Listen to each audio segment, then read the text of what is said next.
It started on a Wednesday, the kind of Wednesday where the sky hung too low and the wind carried that damp, coppery scent of earth like it had just rained somewhere nearby. But not here. Everything seemed just a touch off. The trees bent too far when the wind blew. The power flickered a little too long before returning, and the shadows in the corners of the house held their shape longer than usual, like they didn't want to leave. The Millers had moved into the house 3 weeks earlier, a quiet street in a small town, a place where people still waved at passing cars and left their doors unlocked during the day. The kind of town that whispered about you if your grass grew too high or if your curtains stayed drawn too long. The house itself was old, not decrepit, just lived in. A colonial-style two-story, complete with a gabled roof, slightly slanted floorboards, and the faint, ever-present smell of mothballs and dry wood. The previous owners had been an elderly couple who'd passed away one after the other just a few months apart. Their children had sold the property quickly, eager to leave it behind. It was the sort of house that creaked at night, that groaned when the wind pushed too hard against the windows. The Millers liked that. They called it character. But Jonah, he was 7, small for his age, pale with messy brown hair and wide, thoughtful eyes, didn't think the house had character. He thought it had secrets. His room was upstairs, the second door on the left, right across from the linen closet that smelled faintly of dust and old perfume. His closet was small, tucked in the corner of the room, its door painted the same faded eggshell white as the rest of the trim. It was unremarkable, average in every way, except to Jonah. For the first few nights, he said nothing, just lay there in bed, his arms outside the covers, the way he'd read you were supposed to do if something was watching. He stared at the ceiling until his eyes watered, willing sleep to come before the creaks and groans of the house started sounding like footsteps. But the closet door was always closed. That was the rule. He asked his dad to make sure of it before he left the room at night. Even so, sometimes Jonah woke up to find it open just an inch, just enough to show the sliver of black behind it. His parents told him it was probably air pressure, or maybe he hadn't closed it all the way before bed. He knew better. It wasn't until the 6th night that he said anything. That morning, over a bowl of cereal, he told his mother that someone lived in its closet. She smiled, ruffled his hair, told him his imagination was too good for his own good. Maybe he'd been reading too many books. Maybe it was stress. New town, new school, new house. It was a lot for a 7-year-old. Jonah didn't argue. He just watched the milk swirl in his bowl and muttered that it wasn't his imagination. The following night, he refused to sleep in his room. He sat at the top of the stairs in his pajamas, clinging to a stuffed rabbit he'd had since he was a baby. His father found him there around midnight. "Someone lives in the closet," Jonah said again. Quietly this time. Not with fear exactly, but the certainty. His father, Daniel, wasn't the kind of man who scared easily. He worked in construction, spent his days with calloused hands and tired eyes, and considered nightmares a rite of passage for kids. He sighed, picked Jonah up, carried him back to bed, and promised to check the closet. That night, he did. He opened the door wide and flicked on the light inside. It was small, filled with hanging shirts, a few cardboard boxes, some toys pushed to the side. Nothing unusual. He pushed the clothes aside, knelt down, tapped on the wall for hollow spots. Nothing. He stood, glanced over his shoulder to Jonah, who sat on the bed with his knees pulled to his chest, silent and watching. "Nothing here, buddy," he said, brushing his hands together. "Just a closet." He turned off the light, closed the door, and stood there for a moment as the click of the latch echoed a little too loudly in the room. Then he heard it, a whisper, so soft it could have been the wind, or maybe his own imagination playing tricks on him in the dark. But no, the window was closed, the room was still, and he heard it again. "Don't go." Daniel stood frozen, his hand still resting on the doorknob. The voice, if it could even be called that, had come from inside the closet. But that was impossible. He'd just checked. There was no one there. He'd looked. He glanced at Jonah, who hadn't moved. His eyes were wide, not scared, but expectant, as if he'd been waiting for someone else to hear it too. Daniel swallowed. A cold, prickling sensation had crept up the back of his neck. He opened the door again. Silence. He turned the light on. Nothing had changed. The clothes hung still. The boxes sat untouched. The air was the same temperature as the room. He closed it again. Click. That night, he didn't sleep well. He told himself it was stress from the move, or maybe he was picking up on Jonah's unease. Kids could be infectious that way. He had dreamed about doors, hallways, whispers behind walls. The next day, he didn't mention the voice to his wife.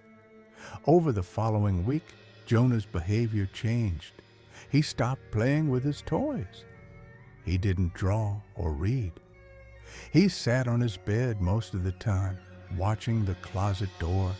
He didn't cry, didn't complain, but the look in his eyes shifted. It was like watching someone trying to stay awake for days on end, not physically, but emotionally. He started sleeping in their room, curled up on a sleeping bag next to the bed. At first they let him, then they insisted he return to his room.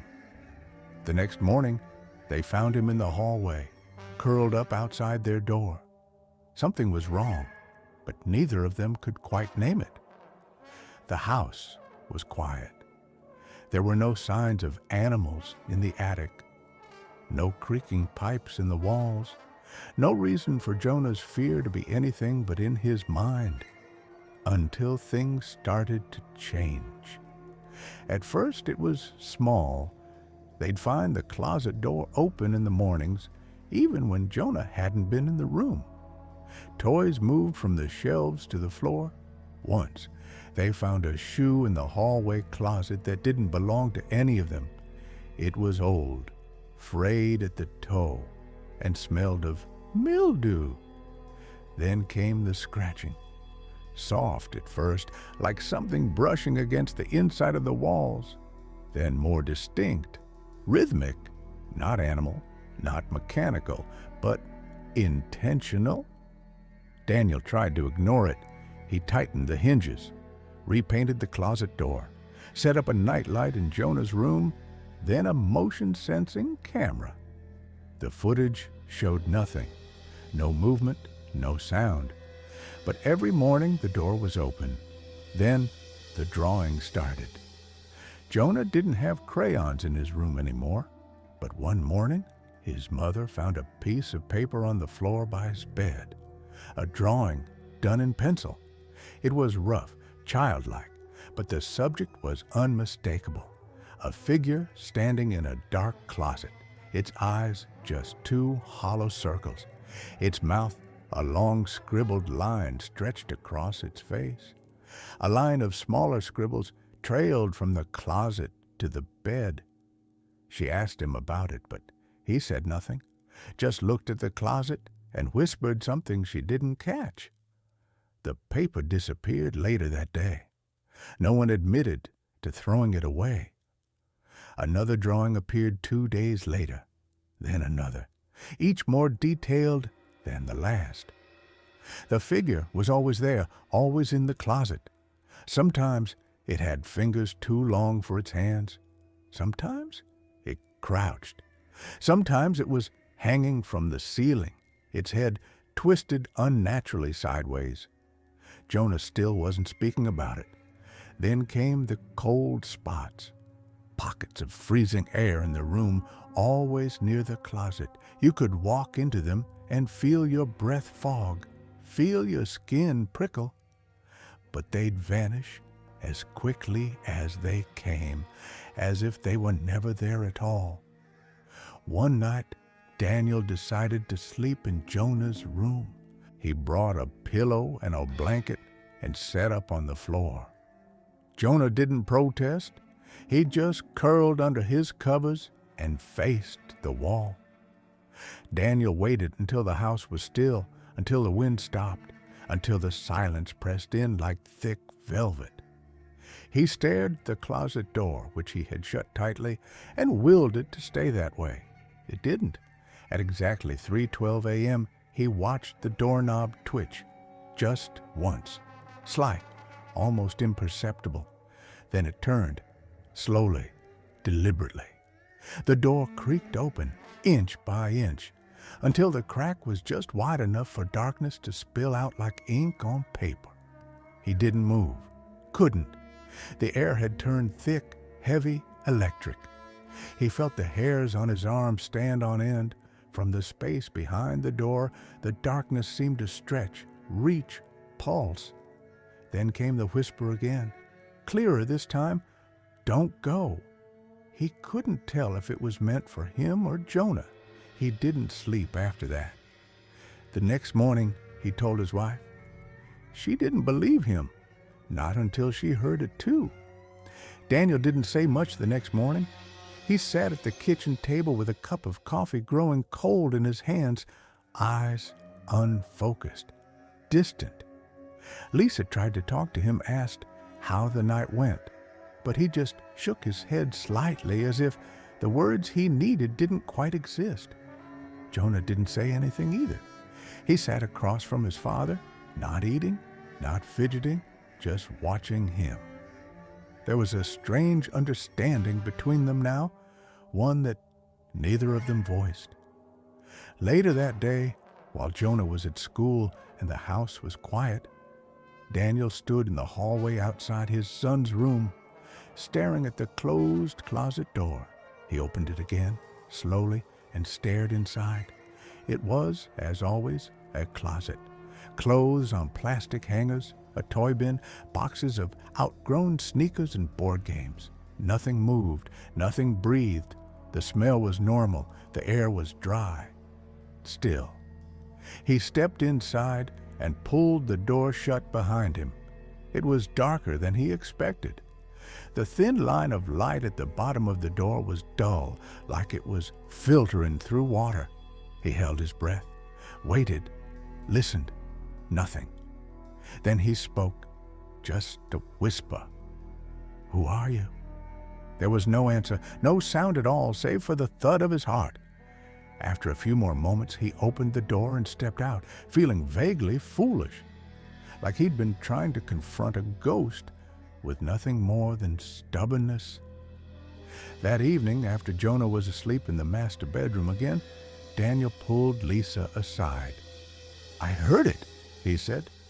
The whisper. The door moved on its own. I watched it open. She looked at him skeptically and then, seeing something in his face, hesitated. "Maybe we should get someone to check the place out, like a priest or someone." Daniel didn't respond right away. The idea felt absurd, but also necessary, as if whatever this was wouldn't go away on its own. It felt old, permanent. They waited until the weekend to do anything. That Friday night, Lisa decided to see for herself. She stayed in Jonah's room, lying quietly in the dark, trying not to fall asleep. She had the closet door closed, a flashlight beside her on the nightstand. Sometime around 3 a.m., she woke suddenly. There was no sound, but the air in the room felt wrong. It was thick, buzzing almost like the pause before lightning strikes. She sat up and immediately looked at the closet. The door was open, not wide, just enough. She reached for the flashlight and turned it on. The beam cut through the dark, falling on the crack in the door. Dust motes drifted in the light. She stood, walked slowly to the closet, and pulled it open. It was empty. Of course it was. She shone the flashlight into every corner, even moved the clothes aside, checked the boxes. Still nothing. But just as she turned to leave, the light flickered, then went out completely. The room plunged into silence. She backed away, heart pounding. That's when she heard it. Not a whisper this time, not words, just breathing, slow, labored, too close. She spun, flashlight useless in her hand, and fled the room. The next day they took Jonah to stay with a neighbor. Daniel called a contractor he knew and had the closet inspected. They knocked on the walls, scanned for unusual wiring, checked the floorboards. Everything was sound. The insulation was a little outdated, but nothing that could cause temperature shifts or strange sounds. Still, the breathing, the drawings, the door, and the whisper. "Don't go." Lisa refused to enter the room again. Jonah wouldn't even walk past the doorway. They talked about moving, but something in Daniel resisted. He felt angry, invaded. It was his house, his family. Whatever this was, he wanted to beat it, to prove it had no power. That's when he decided to set up a camera again, not just in the room this time, but inside the closet. A small wireless one, tucked into the back corner near the boxes. He set it to record overnight. The next morning, he downloaded the footage. He watched as the closet door opened around 3:09 a.m., slowly, without anyone near it. A sliver of the room beyond came into view, and then movement. At first, it looked like a trick of the shadows, but then he saw it. Something shifting in the corner, low to the ground, not quite a shape. It rose slowly, as if unfurling, but never entirely visible. The figure moved like smoke, then paused. The audio hissed, and then came the voice. "Don't go." The image shimmered slightly, and for a split second, only one frame, Daniel saw something unmistakable. A face, too long, eyes too wide, a mouth open and a grin too large for its skull, and then it vanished. The door shut on its own. Daniel shut the laptop. He didn't tell Lisa. He didn't know how. It felt like if he said it out loud, it would become more real. Instead, he backed up the footage and stored it on a separate drive. Then he called a local priest. The priest, Father Ellison, agreed to come by. He was kind, calm, the sort of man who'd seen too much to be easily shaken. He walked through the house, spent extra time in Jonah's room, and eventually stepped into the closet. He stayed there for almost 10 minutes. When he came out, he looked pale. "There's something here," he said quietly. "Not human. Not anymore. It clings to the space. Feeds on fear, I think." Daniel asked what they could do. Cleanse the house. Close the doors it came through, but it may not leave willingly. That night, they prepared. The priest came back with oil, prayers, candles. He began the ritual in the hallway, then moved into the bedroom. As he prayed, the air shifted. It grew colder. The candle flames bent sharply in one direction. A low hum began to fill the room, like the walls were vibrating. Then the closet door burst open. The priest shouted, louder now, words in Latin rolling from his tongue as the light bulb in the ceiling flickered wildly. Lisa grabbed Jonah and pulled him back toward the stairs, but he resisted, staring at the closet. "He doesn't want to go," he whispered. "Who?" she asked, panicked. Jonah looked at her. "The one inside." Daniel moved in front of them, shielding them from the open closet as the priest approached it, chanting louder now. The hum rose into a screech, and the door slammed shut on its own. Silence returned. The priest sank to his knees, breathing heavily. "I pushed it back, but it's not gone." Daniel stared at the door. "Then what is it waiting for?" The priest didn't answer. They slept in the living room that night. No one spoke of what happened, but the next morning the door was opened again. They tried to keep Jonah away, moved him downstairs, repainted his room, filled the closet with storage bins, nailed it shut.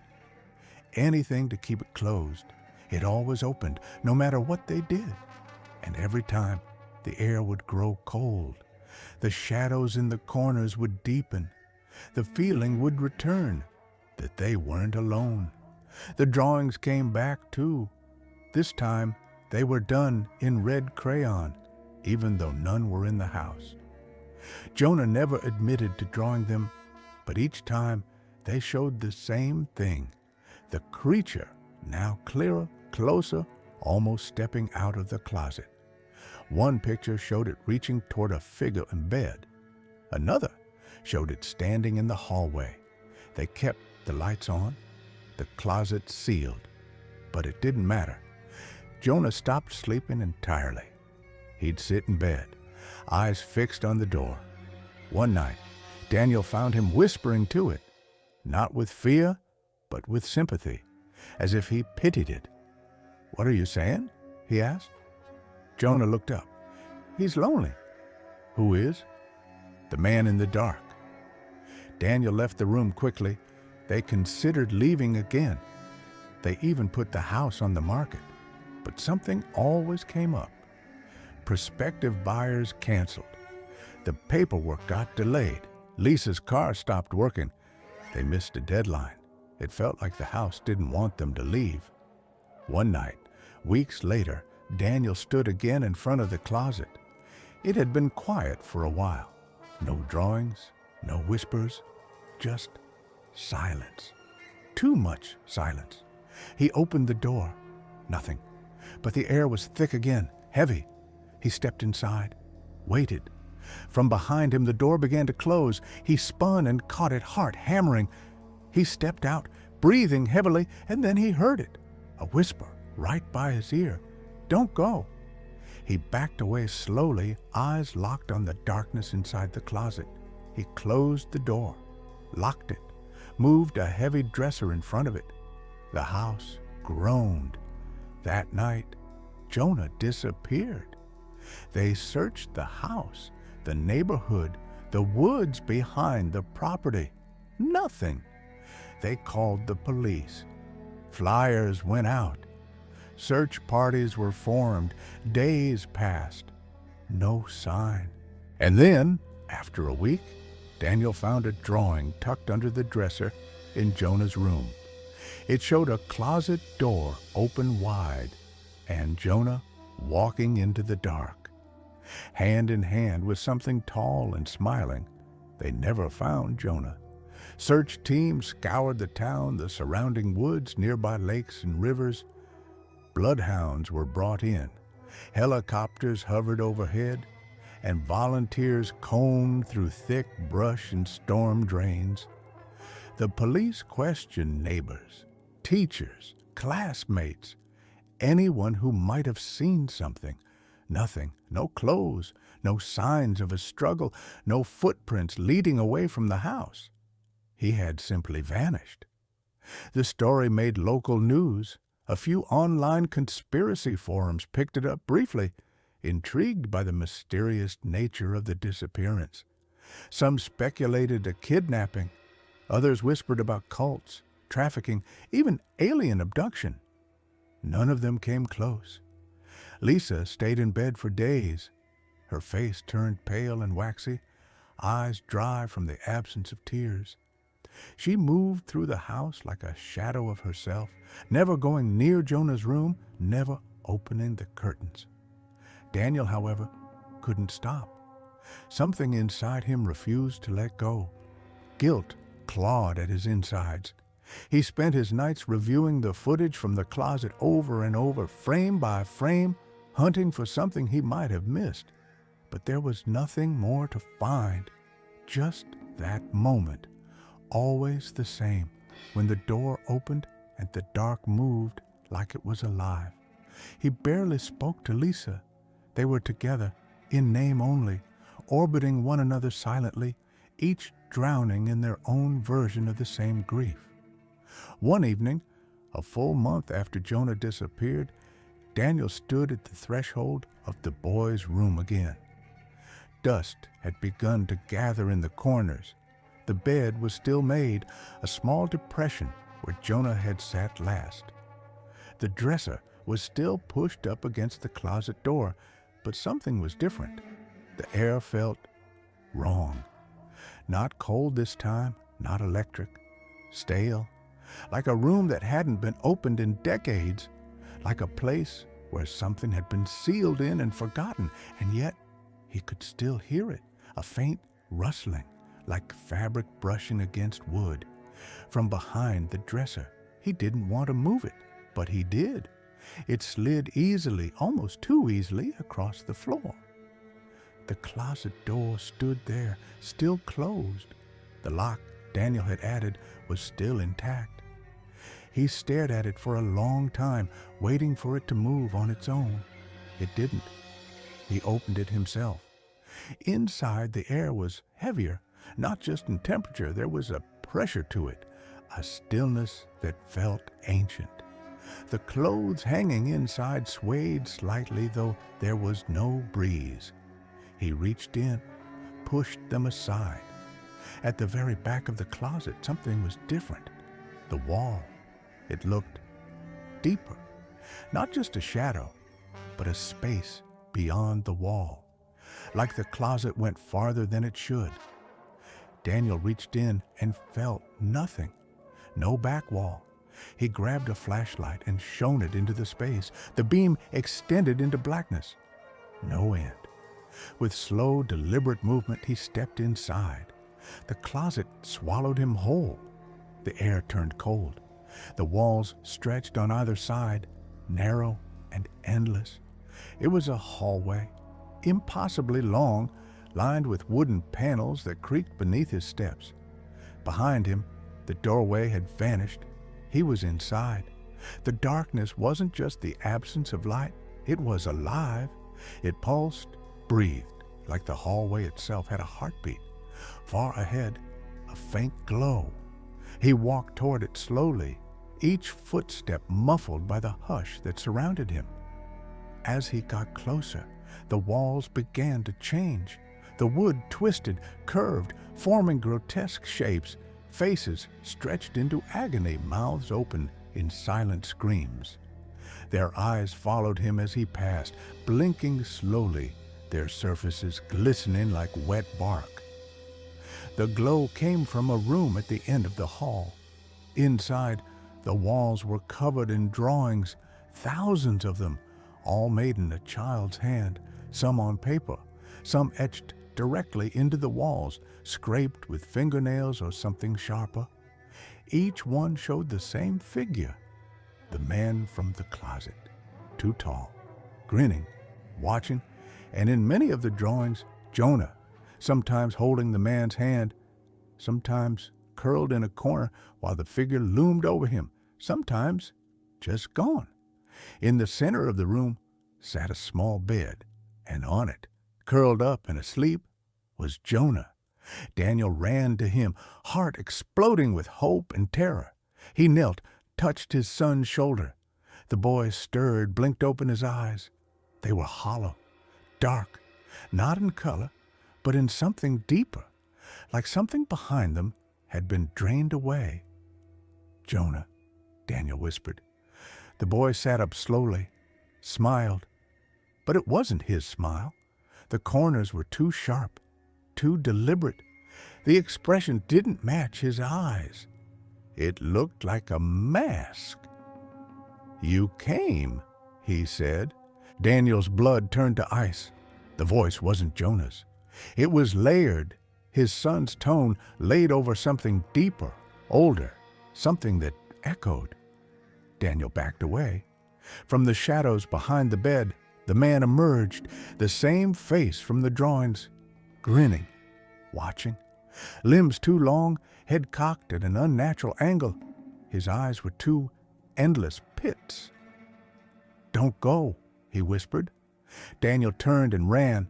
The hallway twisted, warped. Doors appeared where none had been before. Some opened, some closed, all humming with energy. From behind him, footsteps. The creature wasn't running, just walking, slow, patient.